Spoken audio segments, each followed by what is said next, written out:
यशोमती मैया के नंद लाला। जिसके सामने माया जाल बूंदने का प्रयास कर रहे हो, ये माया के स्वामी है। ये मायाधर विष्णु है। ये अच्छा तो होते रहे, मैं तो इनकी हत्या करने आया हूँ और हत्या करके ही जाऊंगा। जाओ आप सखाओं को बचाओ, मैं इनका सामना कर लूंगा। पर कान्हा, अभी आप ही ने जो कहा था माया का स्वामी हूँ मैं।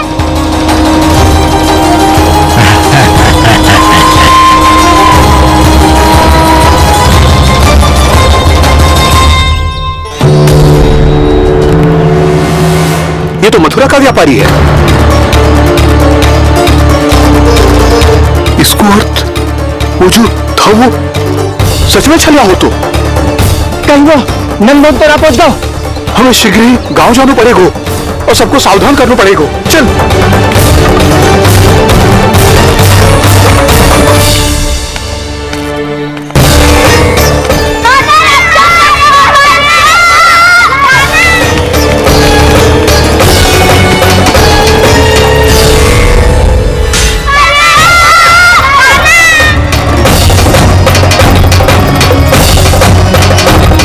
यदि तुम्हें लग रहा है कि मेरे छल के वार से बच गए हो तो मुझसे भी बच जाओगे। ये तुम्हारी सबसे बड़ी भूल है कृष्ण। मेरे पास बहुत सारे मायावी अस्त्र हैं जो क्षण भर में ही तुम्हें विष्णु लोक पहुंचा देंगे। प्रतीक्षा क्यों कर रहे हो? बालक, मैं परिहास नहीं कर रहा हूँ। मुझे पता है, तभी तो कह रहा हूँ शीघ्र दिखाओ ना। मुझे तुम्हारे सारे मायावी अस्त्र देखने हैं। कैसे बालक हो तुम? मैं यहाँ खेल दिखाने नहीं आया हूँ। तो समय व्यर्थ क्यों कर रहे हो ब्रह्मासुर? जो करने आए हो वो ही करो ना। अब देखो कैसे तुम्हारे प्राण एक ही वार में इस देह का साथ छोड़कर उड़ जाएंगे। मेरी मायावी अग्नि तुम्हारे भोले भाले से इस मुख को जलाकर भस्म कर देगी।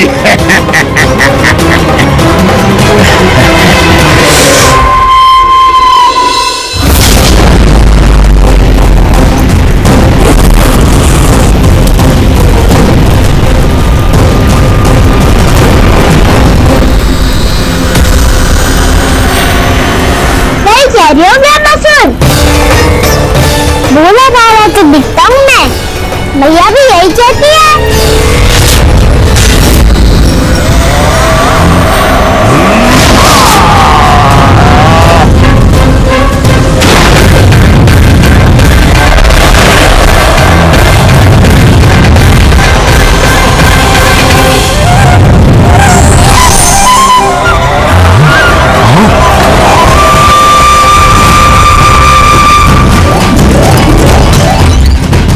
आसन को उपहार देने के लिए बहुत बहुत धन्यवाद ब्रह्मासुर। बहुत समय से खड़े खड़े थक गया था मैं।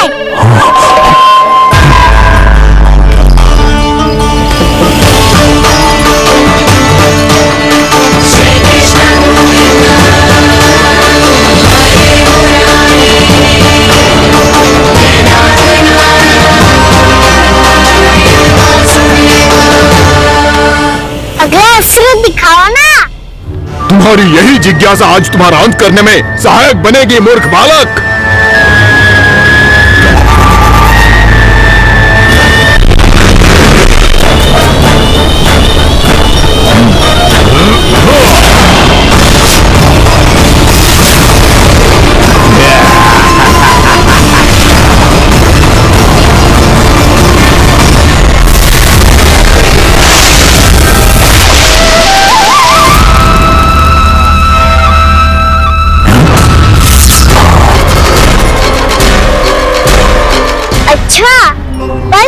प्रक्षालन करना चाहती थे तो पहले क्यों नहीं बताया?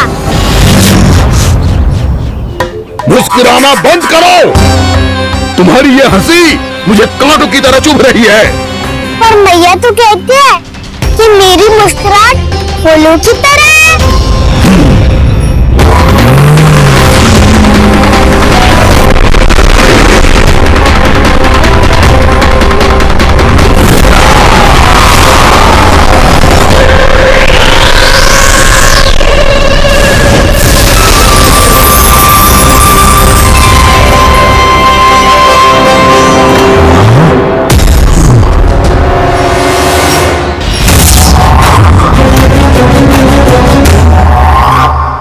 था ना मेरी मुस्कुराहट बिल्कुल नीली फूलों की तरह है। और तुम कर क्या रहे हो वहाँ सर? कभी आसन दे रहे हो, कभी पद प्रक्षालन कर रहे हो और अब फूल भी चढ़ा दिया है। तुम मुझ पे वार करने आए हो कि पूजा करने? तुम्हारी पूजा तो मैं अब ऐसी करूंगा कि तुम मृत्यु के बाद भी मुझे भूल नहीं पाओगे बालक।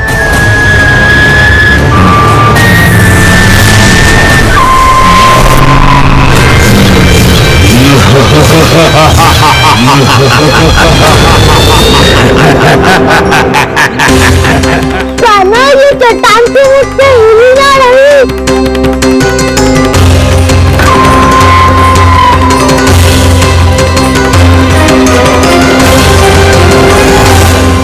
अभी कंदरा के अंदर कुछ क्षणों में ही प्राण वायु समाप्त हो जाएंगे।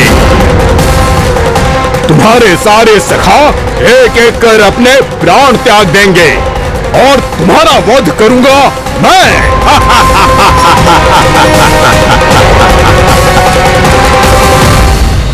अरे सब जन बच के रहना।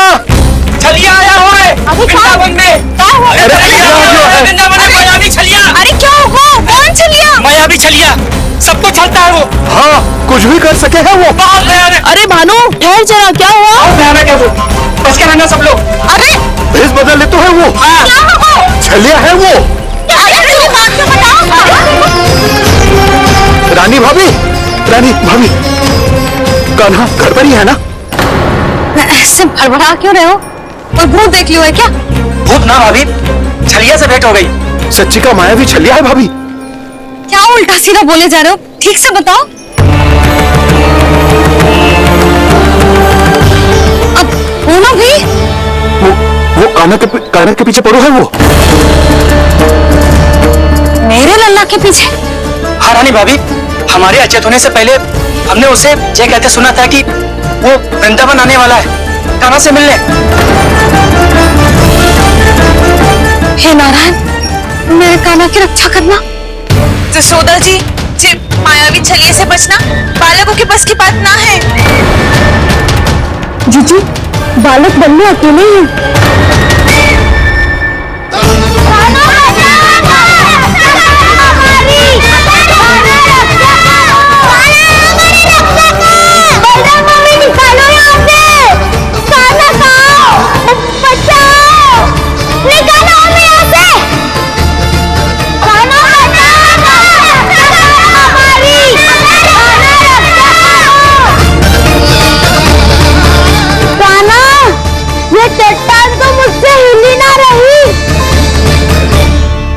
यदि मैं माया का स्वामी हूँ तो आप भी बल के स्वामी हो।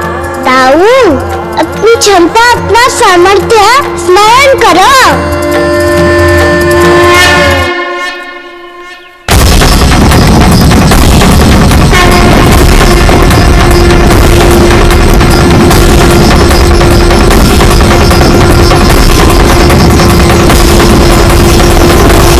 इससे पहले कि वो कंदरा का द्वार खोल के तुम्हारे सखाओं को बाहर निकाले, मैं तुम्हारे प्राण ले लूंगा कृष्ण।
खेल खिला रहे हैं इससे, और ये खेले जा रहा है विवश होकर उनकी माया से बाध्य होकर।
जो प्रभु के सामने माया करने आया था वो स्वयं को ही माया में उलझा हुआ पा रहा है। नारायण नारायण। वो अब तो तुमने दंडन प्रणाम भी कर लिया, माया भी कथा भी उतार भी दे दी। तुम चाहते क्या हो अमासुर? मेरी शरण में आना है क्या?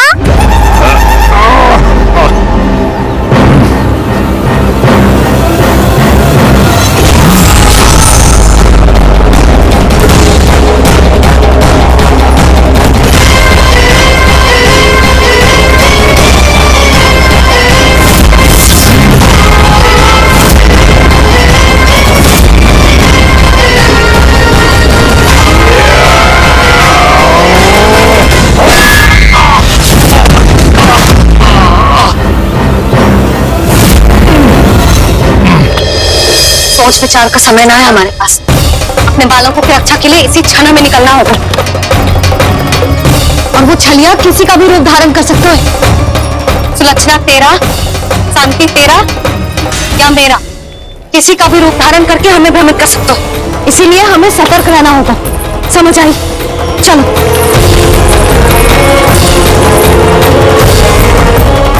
अभी भी समय है रामासुर, समझ जाओ। यदि मैया आ गई तो बात गड़बड़ हो जाएगी।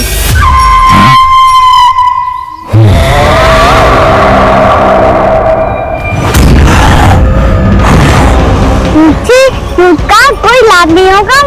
रामासुर, स्मरण करो तुम कौन हो? मायासुर का पुत्र हूँ मैं, अपने स्वामी महाराज कंस का सेवक हूँ, और तुम्हारा हूँ मैं काल।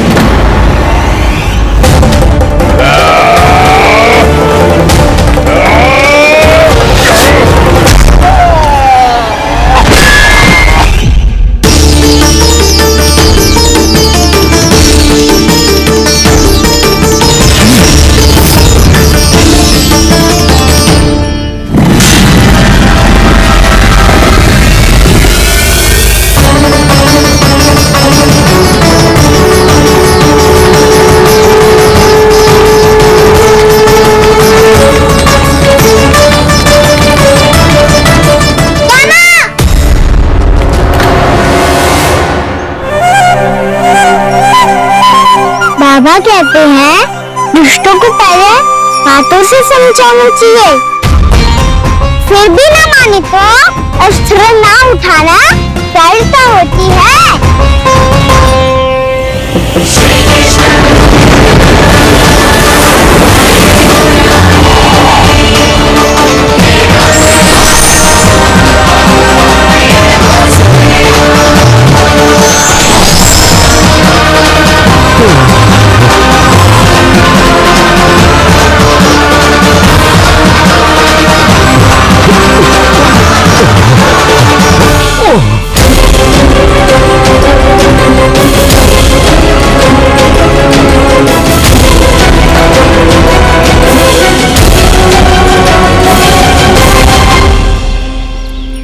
बता दो मुझे, अपने बाबा के स्वरूप को हानि नहीं पहुंचाओगे?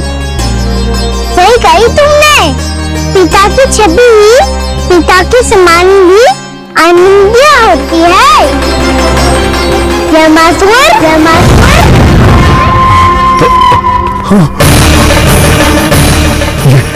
मैं अपने वास्तविक रूप में कैसे आ गया?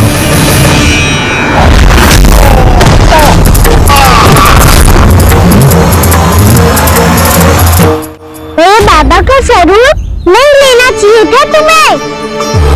मैया ने सिखाया है उनको क्षमा किया जा सकता है, पर जानबूझ के किए गए अपराध के लिए दंड ही एकमात्र निकाल होता है। ये बार बार अपनी मैया का नाम ले रहा है। यदि मैं वो स्वरूप हूँ तो अपनी मैया पर वार नहीं कर पाएगा ये।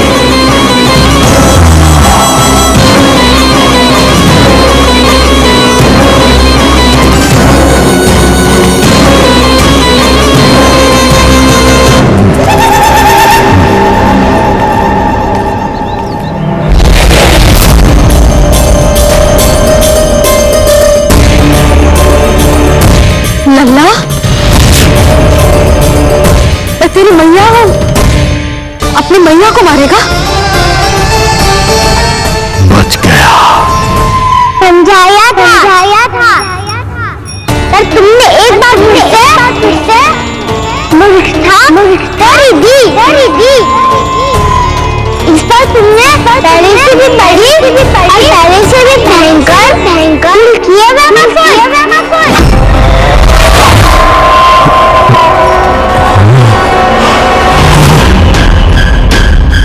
ये क्या हो रहा है मुझे? बार बार मेरा रूप क्यों बदल रहा है? ममता को समझे बिना अधिक समय तक मैया का स्वरूप हरण करके नहीं रख पाओगे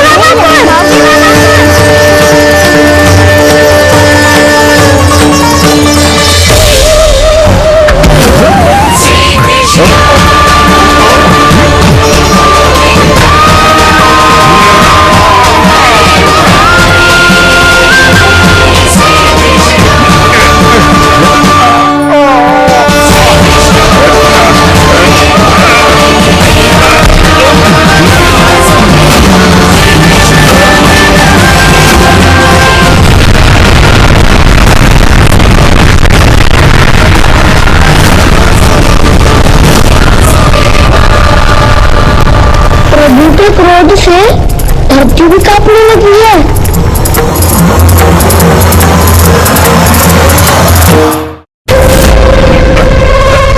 पुत्र को मारने के उद्देश्य से एक मां का रूप लिया तुमने। ये ममता था और मेरी मैया का वो अपमान है रमासुर।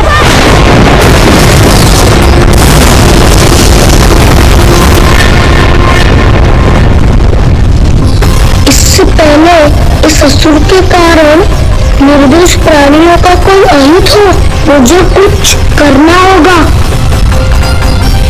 यदि मैं माया का स्वामी हूँ तो आप भी बल के स्वामी हो। दाऊ, अपनी क्षमता अपना सामर्थ्य स्मरण करो।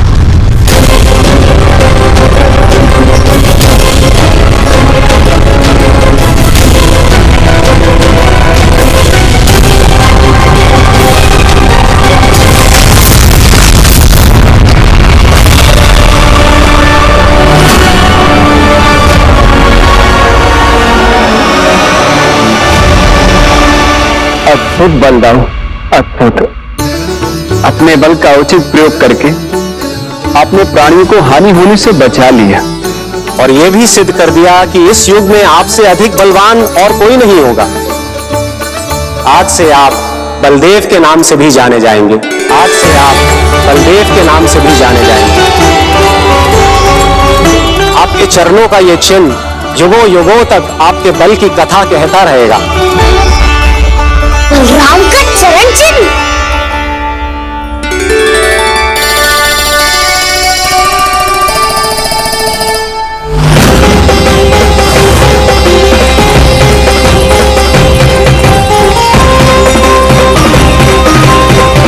मेरी माया से आज तक कोई नहीं बच पाया है। एक बार मुझे छोड़कर देखो, फिर पता चलेगा कि मैं हूं कौन। पहले ये तो देख लो कि मैं कौन हूँ।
पहले की बात है, बहुत बड़े घुमाकर राज करते थे तुम्हें महान राजा भीमन के नाम से जाना जाता था।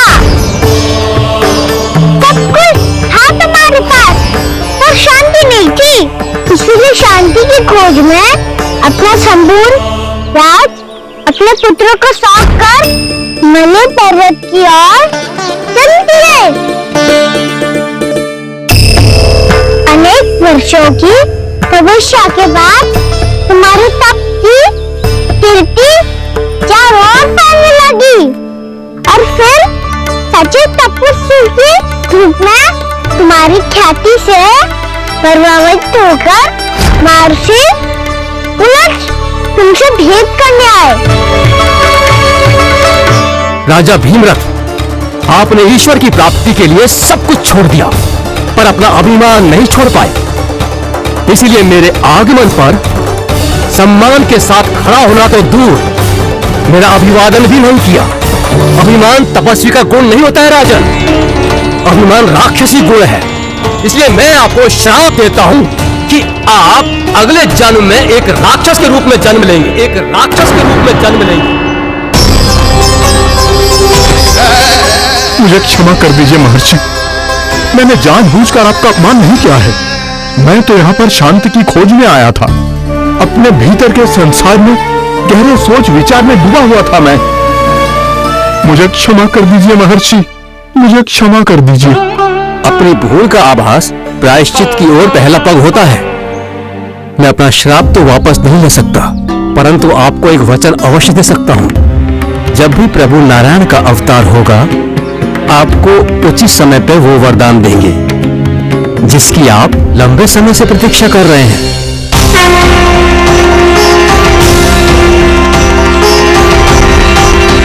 प्रभु, आपने मेरी आंखें खोल दी।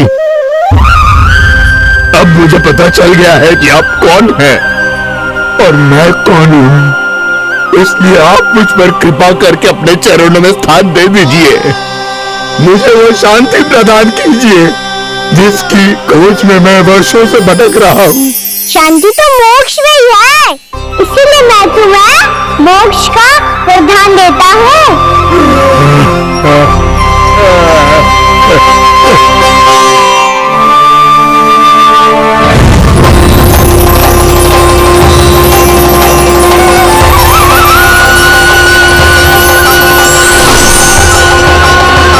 प्रभु की यह लीला सदैव स्मरण रखी जाएगी। इस स्थान को इनका आशीर्वाद मिलेगा और इस कंदरा को व्योमासुर की कंदरा के रूप में पहचाना जाएगा। भविष्य में अनेक ऋषि मुनियों की शरण स्थली बनेगी ये कंदरा।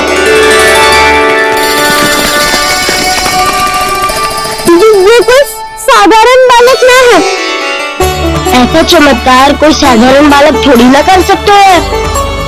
तुम सत्य कह रहे थे बलराम, तो ना सच्ची में भगवान ही है।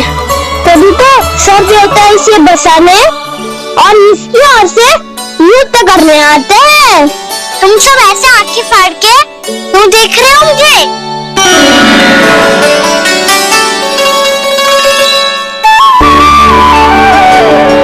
बलराम, तुम बलवान हो और कान्हा भगवान है।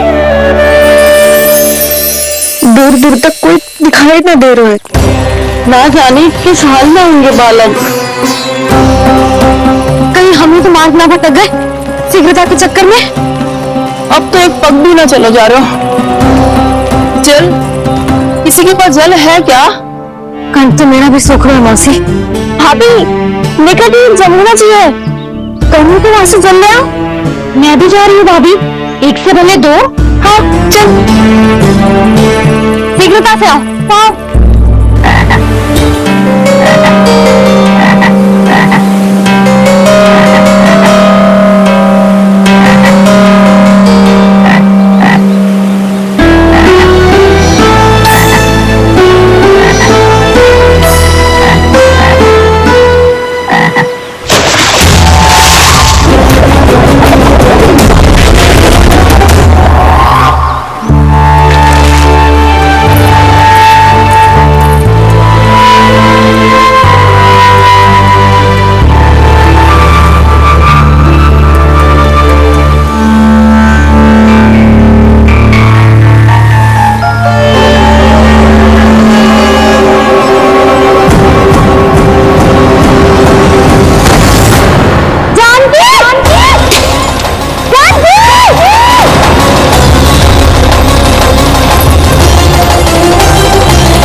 जानकी, जानकी,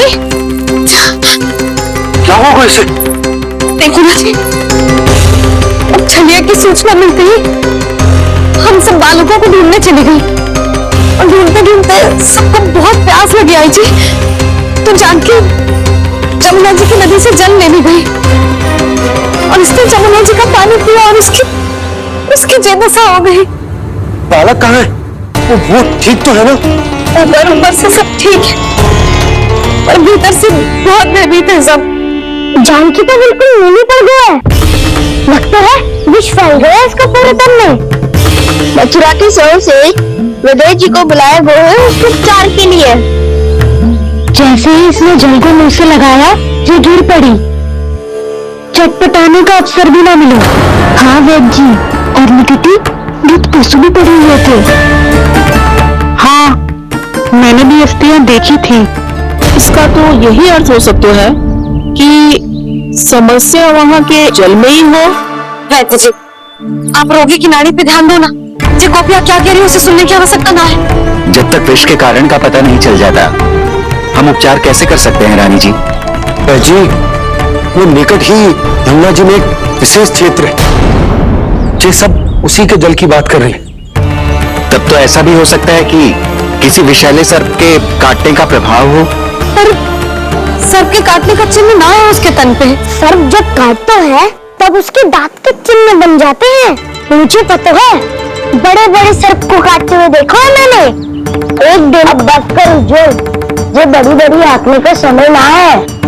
पर यदि सर्प ने ना काटे है, फिर जानकी की ये दशा किसने की? अवश्य किसी राक्षस ने की होगी। नाना, कोई विषैला पशु भी तो हो सकता है, या वैसे किसी महाविषैले सर्प के विष हुआ है।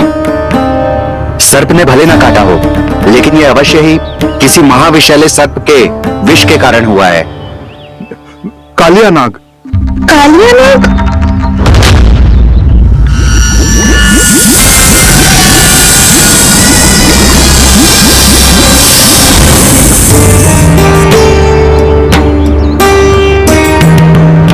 संकेतों से तो ऐसा लगता है कि जानकी ने कालिया नाग के क्षेत्र के विशाला जल पी लिया है। कालिया नाग एक लोक श्रुति है, कल्पना में गढ़ी हुई एक कथा, और कछु ना है। हमें जाके पता लगाना पड़ेगा। पर हमें वहां जाने से मना किया है ना बड़ों ने। उज्जैन सही कह रहे हैं, इस समय जानकी के साथ से अधिक महत्वपूर्ण और कछु ना है। जानकी हमारे लिए ही जलाने गई थी जी। ना मैं उसे जाने देती ना जैसा वो तो। वैद्य जी आप शीघ्र कछु करो, कैसे भी कछु भी करो पर इसके प्राण बचा लो। यशोदा, धैर्य रखो, श्री नारायण पर विश्वास रखो, वो सब ठीक कर देंगे।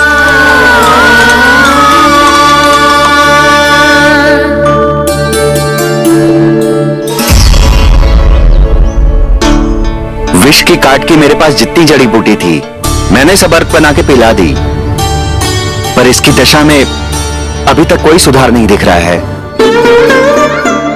यह अंतिम जड़ी बूटी है, अगर इससे भी चमत्कार नहीं हुआ तो फिर जो नारायण की इच्छा।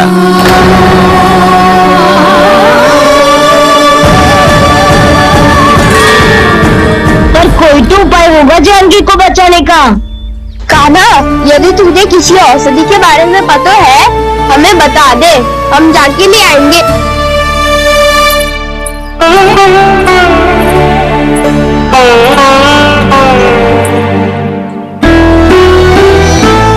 हे नारायण, हे प्रभु, मेरी जानकी के प्राण बचा लो प्रभु। क्या तो मैं अपने आप को कभी क्षमा न कर पाऊंगी? ये सारी मेरे ही कारण बनाई थी। उसकी रक्षा करो प्रभु, मेरी पुकार सुनो। कान्हा, तूने हमें बकासुर से बचाया था ना?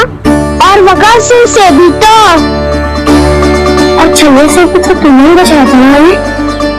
क्या ऐसा कोई उपाय ना है जानकी को बचाने का? धन्वंतरी,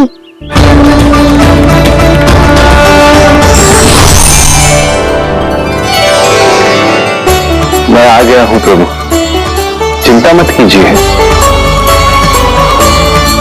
आपके आदेश का पालन अवश्य होगा। यशोदा मैया,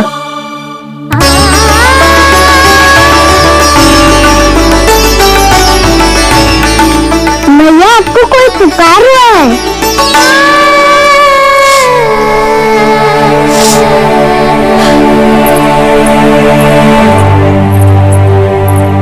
चिंता मत करो मैया, अब धन्वंतरी जी आ गए हैं, वो सब संभाल लेंगे। धन्वंतरी जी कौन है? जिन्होंने संसार का आयुर्वेद दिया, आरोग्य की देवता, श्री नारायण के अवतार।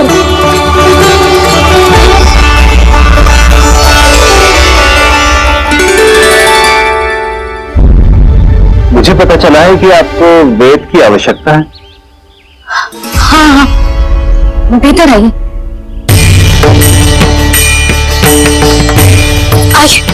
आइए माता जी, चलिए।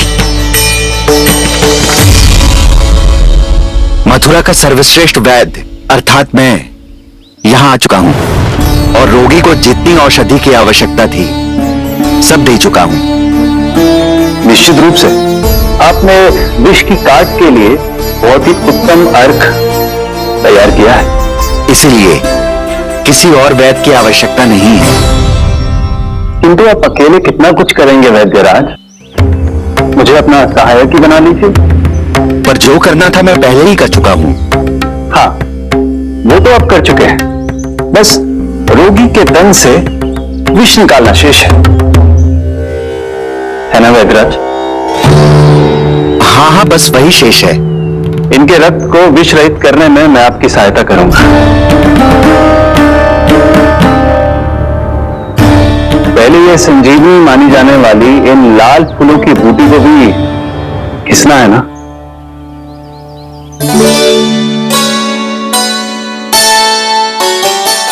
हाँ हाँ, तुम सही कह रहे हो, इसे अच्छे से घिसो।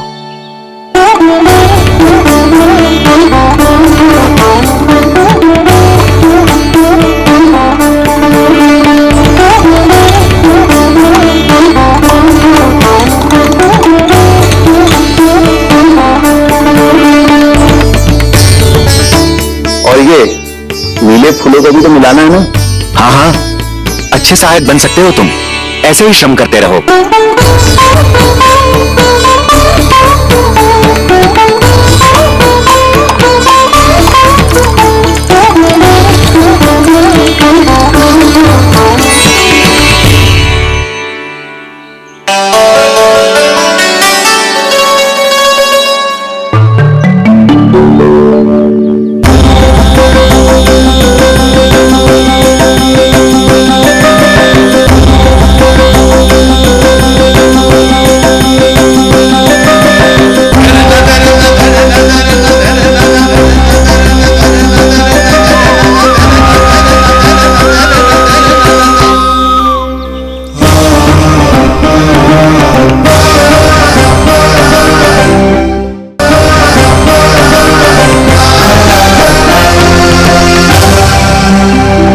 जानकी स्वस्थ तो हो जाएगी ना धन्वंतरी जी? धन्वंतरी? प्रभु, अब मैं क्या करूं? आपने तो स्वयं ही मेरी पहचान उजागर कर दी। जी क्या करो कान्हा? आप सब ऐसे क्यों देख रहे हो? मैया कहती है ना, सभी वेद धन्वंतरी जी का ही रूप होते हैं। वाह कृष्णा, चतुर तो हो तुम। वैसे वास्तविक धन्वंतरी मैं हूँ, मेरा अर्थ है वास्तविक वैद्य मैं हूँ। ये तो मेरा सहायक है, मुझे पूरा विश्वास है बिल्कुल ठीक हो जाएगी। वैसे ही थोड़े ना मुझे मथुरा का सर्वश्रेष्ठ वैद्य कहते हैं लोग।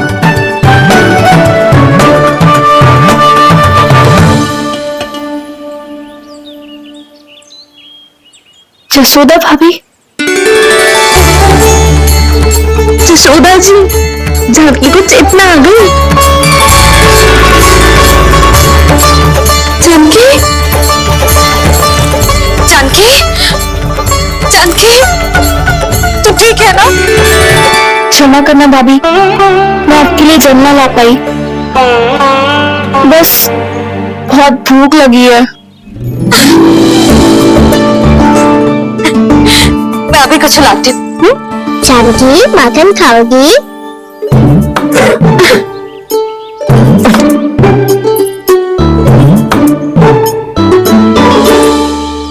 आजा, तू ही खिला दे लल्ला।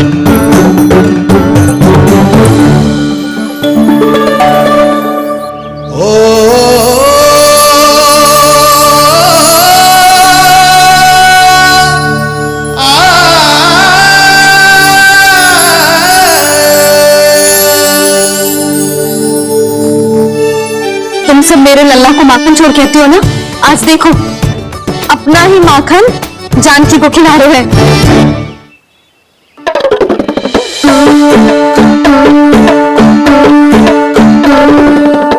थोड़ा और विश्राम कर लो। सदैव तुम हम सबकी सेवा करती हो, आज मैं तुम्हारी सेवा करूंगा। जानकी की जिद तब हुई जब जय यशोदा काकी की सेवा कर रही थी, और अब देखो स्वयं भगवान ही इसकी सेवा कर रहे हैं। जानते हो इससे क्या सिद्ध होता है? जब यशोदा मैया की पूजा करेगा, अर्थात अपने माता पिता की सेवा करेगा, उनके साथ सम्मान से व्यवहार करेगा, ईश्वर स्वयं उसका ध्यान रखेंगे। कभी धन्वंतरी के रूप में तो कभी स्वयं कान्हा के रूप में। भक्त और भगवान का देखो कैसा ये अनुराग, स्वयं करे सेवा प्रभु, अद्भुत गोपी का भाग्य। प्रभु इन सब पृथ्वीवासियों से कितना घुल मिल गए हैं। ना तो ये प्रभु को भगवान मानते हैं और ना ही प्रभु अपने आप को इनसे सर्वश्रेष्ठ समझते हैं। अपने आचरण से ये सिद्ध कर रहे हैं कि ये सभी में हैं और सभी इनका ही अंश है।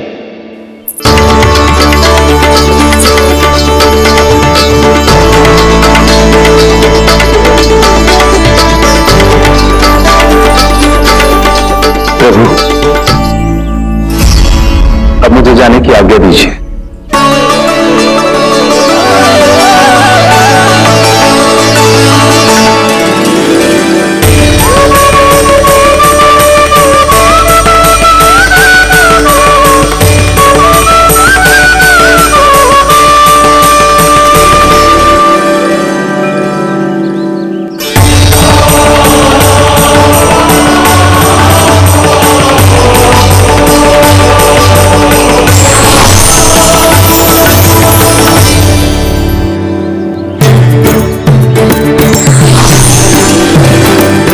मैंने तो सच्ची में धन्वंतरी जी को बुला लिया था।